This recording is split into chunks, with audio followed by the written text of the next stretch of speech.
మిత్రులు నమస్కారం. సరే, అదృష్టవశాత్తు వర్షాలు కురిసి కాళేశ్వరం ప్రాంతం అంతా, కాళేశ్వరం నీళ్ళు రావాల్సిన ప్రాంతం అంతా కూడా రైతులు నాట్లు పెట్టుకుంటున్నారు, వివిధ రకాల పంటల్ని సాగు చేసుకుంటున్నారు.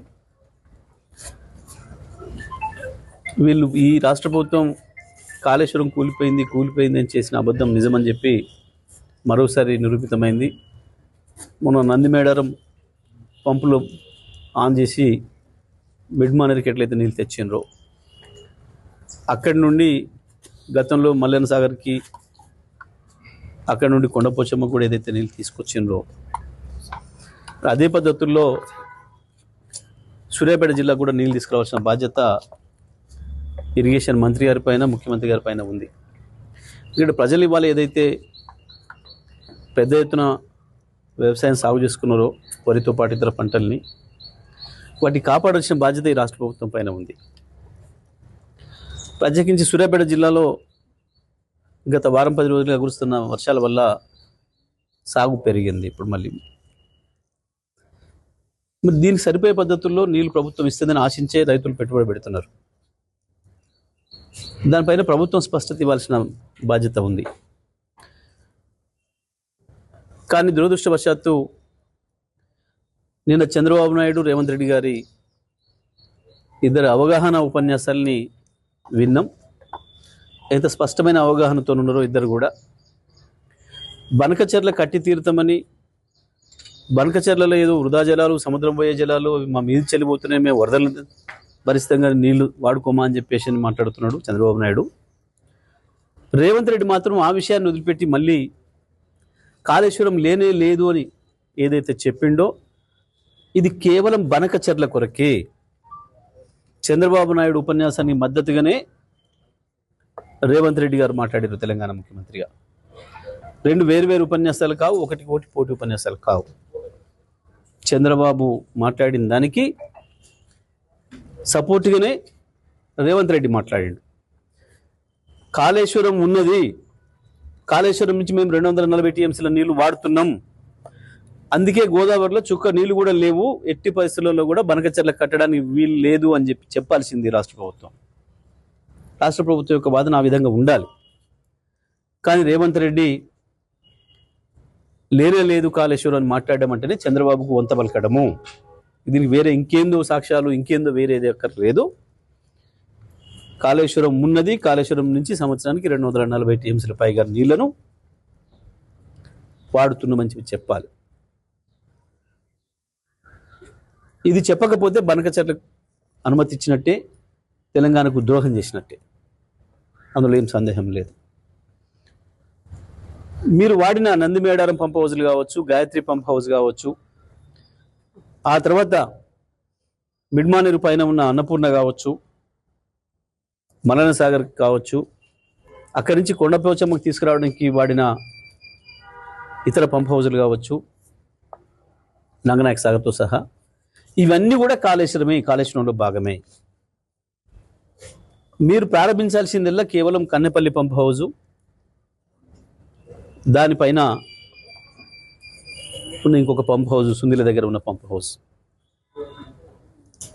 గోలివాడ పంప్ హౌస్, ఈ రెండింటిని వాడితే సరిపోతుంది.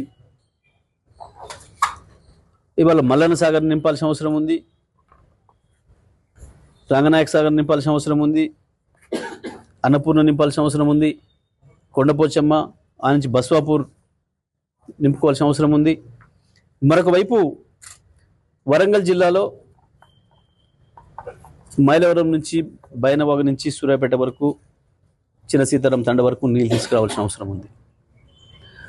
సరే, నిన్న ఉత్తమ్ కుమార్ రెడ్డి ఇంకొక మాట మాట్లాడాడు, ఏదో దేవాదుల నీళ్ళు ఏదో తెస్తా మీకు అని చెప్పేసి మాట్లాడింది తుంగతుర్తికి. అంటే దీంతోనే వీళ్ళకి అర్థమైంది, ప్రజలకు అర్థమైంది, మీరు ఇన్ని రోజులు ఎస్ఆర్ఎస్ నుంచి తెస్తున్నాం నీళ్ళు అని చెప్పిన మాట ఏదైతే ఉందో అది అబద్ధం. గత 4 సంవత్సరాలు సూర్యాపేట జిల్లా రైతాంగం కావచ్చు, వరంగల్ జిల్లాలోని మిగతా ప్రాంతాల రైతాంగం కావచ్చు, వాడిని మొత్తం కూడా కాళేశ్వరం నీళ్ళు అనే విషయాన్ని నేను స్పష్టంగా చెప్పిండు ఉత్తమ్ కుమార్ రెడ్డి. ఇవాళ కొత్తగా దేవాదాలు నిలుస్తాను మాట్లాడుతున్నాడు. తెలంగాణ రైతాంగం, సూర్యాపేట జిల్లా రైతాంగానికి ఒకటే కావాలి, నువ్వు నీళ్ళు ఇవ్వాలి అంతే. దానికి ఏం పేరు పెడతావో ఏం చేస్తావో, ఈ సంవత్సరం ఒక ఎకరం ఎండిపోకుండా నీళ్ళు ఇవ్వాల్సిన బాధ్యత ప్రభుత్వం పైన ఉంది.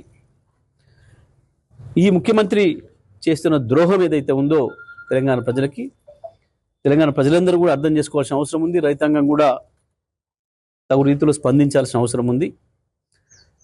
నిన్నటి స్వాతంత్ర దినోత్సవ సందర్భంగా చేసిన ఉపన్యాసాలు చంద్రబాబు నాయుడుకు ఉపయోగపడే పద్ధతుల్లో చంద్రబాబు నాయుడు ఉపన్యాసం కొనసాగింపులో భాగంగానే రేవంత్ రెడ్డి కూడా మాట్లాడిండు. అది ఒక్క మాటలు చెప్పాలంటే చంద్రబాబు నాయుడు రాసిచ్చిన ఉపన్యాసాన్ని రేవంత్ రెడ్డి మాట్లాడాడు.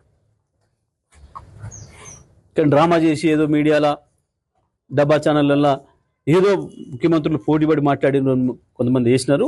బహుశా వాళ్ళకి అర్థం కాకనా, అవగాహన లేకనా, లేదా వాళ్ళ స్పాన్సర్డ్ ప్రోగ్రామ్గా వేసినరా. నిన్నటి మాత్రం చాలా స్పష్టంగా బనకచెర్ల కుట్రకి అనుకూలంగానే తాళం వేసిండు, తందనాలు ఆడుతున్నాడు ముఖ్యమంత్రి రేవంత్ రెడ్డి తప్ప ఇంకోటి కాదు. ఎట్టి పరిస్థితులలో బనకచెర్లను వ్యతిరేకించి తీరాలి. గోదావరిలో ఒక చుక్క కూడా నీళ్లు లేవు ఇప్పుడు. ఇవ్వాలా మిగులు జిల్లాల సమస్యనే లేదు. గోదావరి పైన ఇంకొక ట్రిబ్యునల్ వచ్చిన తర్వాత ఆ ట్రిబ్యునల్ ఎన్ని నీళ్లు ఉన్నాయని తేలుస్తుందో, తేల్చిన తర్వాత మాత్రమే మిగతా ప్రాజెక్టులు, ఆంధ్రప్రదేశ్ ప్రాజెక్టులకు అనుమతి గురించి ఆలోచించాలి తప్ప ఇప్పుడు ఉన్న నీళ్ళ మీద ప్రాజెక్టు కట్టడానికి వీల్లేదు.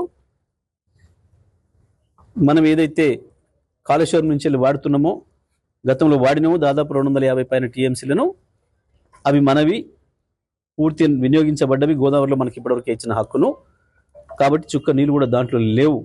ఈ విషయాన్ని మాట్లాడకుండా రేవంత్ రెడ్డి దాచిపెట్టడం, మళ్ళీ కేసీఆర్ గారి పైన మాట్లాడడం అంటే ఇది చంద్రబాబు వంతపడడం తప్ప ఇంకోటి కాదు, తెలంగాణ ప్రజలకు ద్రోహం చేయడం తప్ప ఇంకోటి కాదు.